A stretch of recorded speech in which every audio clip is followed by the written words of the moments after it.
నేను మిమ్మల్ని కొన్ని క్వశ్చన్ చేస్తున్నాను కానీ నేను భూమన కరుణాకర్ రెడ్డి గారు నాస్తికుడు అవునా కాదా? నెంబర్ 1. భూమన కరుణాకర్ రెడ్డి గారు ఆ నల్లరాయిని నేను చెప్తూ కొడతానన్న విషయం తిరుపతి ప్రజలందరికీ తెలుసు. ఇది వాస్తవమా కాదా? భూమన కరుణాకర్ రెడ్డి గారు ఇక్కడ టీడీ చైర్మన్గా ఉండగా పర్సెంటేజ్లు తీసుకొని కాంట్రాక్ట్లు ఇచ్చింది వాస్తవమా కాదా అని నేను ప్రజలను అడుగుతున్నా, అందరినీ మిమ్మల్ని కూడా. భూమన కరుణాకర్ రెడ్డి గారు ఈ చీప్ నెయ్యి విషయంలో ఏలు పెట్టడం కరెక్టా కాదా?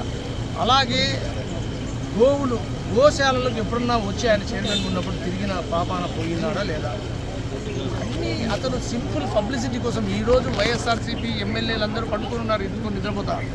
ఇతను ఎగిరెగిరి పడుతున్నాడు. నాస్తికుడు, ఒక నాస్తికుడు గుర్తుపెట్టుకోవాలా. నువ్వు నాస్తికుడు, మీ యొక్క నాయకుడు నాస్తికుడు. ఎన్నో దేవాలయాలు నామ ఛేదం జరిగినా రథాలు కాలిపోయినా మీ నాయకుడు పట్టించుకోలే. ఈరోజు ఏమరుస్తున్నారు? మీరు దోపిడీ చేసిన దానికే భగవంతుడు మీకు శిక్షించాడు. 151 నుంచి 11 చేశాడు. ఇంకా ఎందుకు అరుస్తున్నారు? మళ్ళీ ఒకటి అవ్వాలనే ఈ 11 ఒకటి అవ్వాలని అరుస్తున్నారు. అప్పుడు చేసిన పాపం సరిపడదు, మళ్ళీ ఇప్పుడు ఇంకో పాపం కావాలా?